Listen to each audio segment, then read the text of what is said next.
Hi, my name is Marissa, and I have psoriasis. I was diagnosed when I was 15, and I'm now 40. So I've pretty much been aware that I've been suffering with this disease for most of my life. Um, this video isn't to endorse anything or is it to plug anything. I just noticed that a lot of individuals have been posting on the psoriasis page and feeling a little bit desperate about their situation. I too have severe psoriasis, and I'm just gonna tell you how I first got diagnosed, what I'm currently taking to be clean and clear, and the changes in medications that I've had to go through. When I was 15, I literally was sitting in a classroom and had a head to toe outbreak. And I mean serious outbreak. The kind of outbreak where your hair falls out because it's in your scalp. Yay, when you're 15. That prepared me for a lot of things in life. Um, they started me on a series of topicals, one of which was an interesting concoction because it was like it had to be made for me, and the base of it was from tar. Um, then over the years, that stopped working, and they went to the steroid topicals, one of which I still am on, and so many of you will probably be familiar with, which is, yay, the lovely clobetasol. Um, you're nice and greasy and shiny, but it did the job for most of my life until I got to about the year 2000. And my outbreaks became very frequent, very severe. The scaly, patchy skin that then turns into skin that's erupting, and just full of fluids that nobody wants to see. But I then got a new dermatologist, and I will plug him for those of you who are interested. You can write a comment, and if you're in New York City, where I am, I'll give you his information. Dr. Andrew Alexis at St. Luke's Roosevelt. He is an amazing doctor. In any event, that's a free plug for him. The doctor then recommended that we start the UV therapy. And my worst places where I outbreak is on my hands and my feet, which the medical community call the Palmer plantar version. And they had done the UV as long as possible. I got to the highest number of joules before they determined that this was no longer the course of treatment that they could continue, because my disease was progressing and not getting any better from it, and they could no longer add anything else to the UV therapy. The doctor and I sat down and we went through various different methods, and he suggested biologics, which are injectable medication. Not being very familiar with it, I did my research, and that medication that I was on is discontinued by the FDA, which so many of you may know about. It was called Raptiva. But it did the job. It got me clean and clear for a really long time.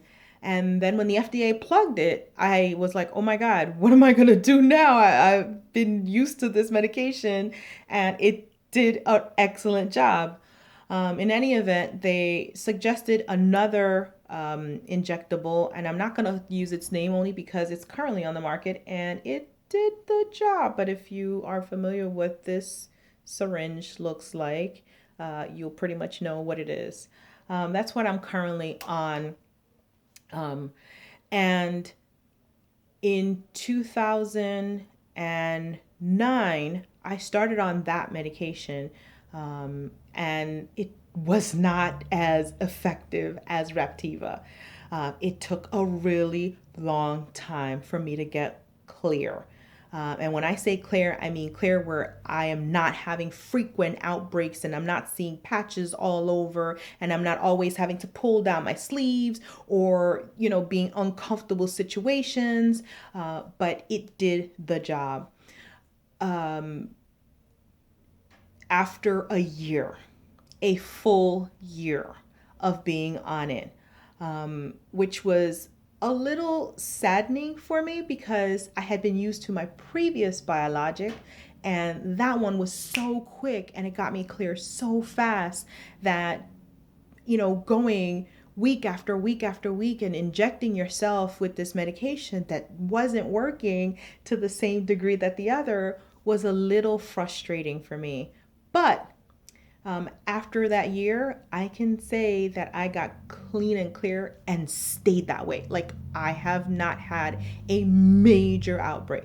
A little patch here and there, but I take care of that again with my trusty clobetasol ointment. And then when I have patches on my scalp, I do the clobetasol solution, which, many of you are probably familiar with it. And in fact, one of the things that still frequently happens is that I have outbreaks in my scalp, hence why I have this asymmetrical haircut. I made lemons out of lemonade when the hair started falling out as a result of too many scales. I just did what was necessary to make it work. Um, One of the other things that I do is that I can no longer use regular soaps. So I use an over the counter product called Cetaphil as a full body cleanser. I know it's intended to just be like, probably just your face, but it's what I have to do. I match it up with the Cetaphil lotion.